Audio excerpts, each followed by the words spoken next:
there's a very interesting role that privilege plays. And this is another thing that came up in the course, in the workshop. Mhm. So, just in layman terms, what is this idea of privilege and how it impacts all our lives? Mhm. Yeah, I mean, so one example could be that you can probably walk out of your house wearing shorts, but your sister might have to think twice if she walks out anyway wearing shorts, right?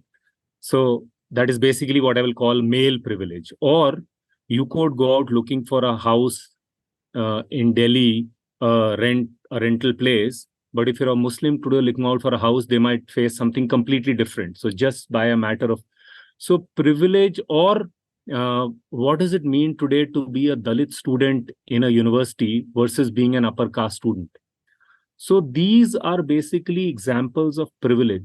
So one way to define it would be that if you look at the male, or if you look at the Hindu upper caste person looking for a house in Delhi compared to a Muslim, or if you look at a non-Dalit student, they have access to some kind of a resource, a status, a position which has come to them completely by chance. So it's an unearned thing that they have purely by access to a particular social group, right? If you're a male, you can walk out wearing shorts. If you're a non-Muslim looking for a house, you don't need to be aware. So this is what privilege is, that it is some rights, some freedoms, some resources which are accessible or available only to a few people purely by chance, and those that don't have it can do nothing to undo it. I mean, I can't do anything if I'm born in a Muslim family. I can't do anything to undo. So this idea is important to understand when we look at, especially at Indian society, and when we talk of a better world. So I think this is one thing we try to bring out in the program more, because, I mean, if I were to give you another example, so for example, one could think that most of the people who matter today in India, who are taking important decisions, are in places of higher up in the bureaucracy, in judiciary, in politics. Let's say they are over 45 years of age or over 40 years of age today. Now, most of these people are likely to be college educated, right? The high bureaucracy.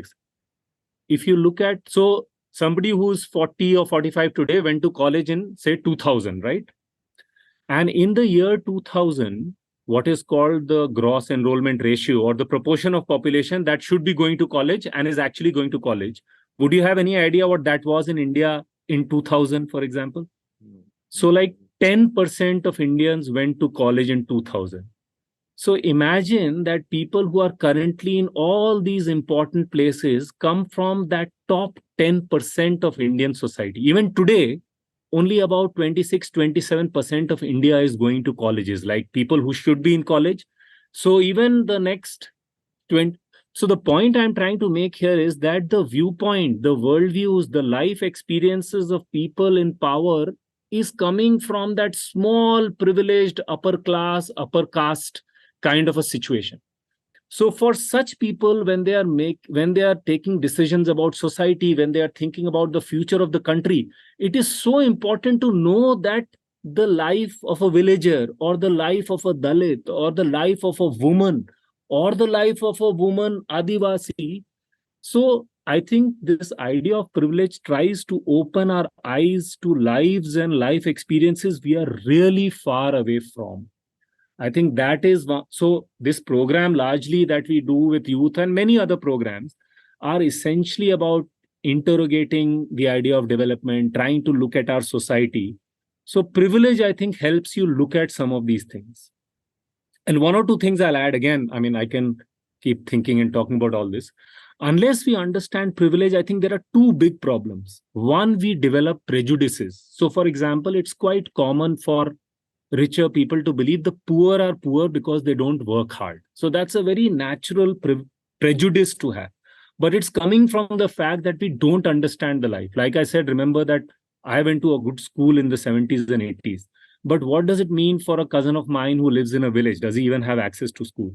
Forget a cousin of mine, forget a person in a Dalit family, even if they access the school, how are they treated in school? And the fact that that Dalit kid has to go back and also fetch water and perhaps also raise their younger sibling, compared to a slightly privileged person like my cousin, who could at least when they come back could study, and somebody like me who has like electricity and everything. So one is that if we don't see our privilege, we have these prejudices that shape our worldview, our decisions.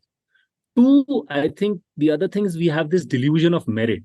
So people like us believe that we are successful because I studied hard and I am a hardworking. So it's my merit that has got me where I am.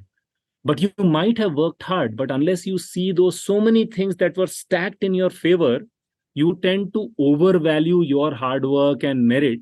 And again, like develop another prejudice that people who are not successful today or haven't landed up where I have, it's because they didn't deserve it. They didn't work hard. So this delusion of merit, this formation of prejudices, I think the idea of privilege helps us sometimes see through all that.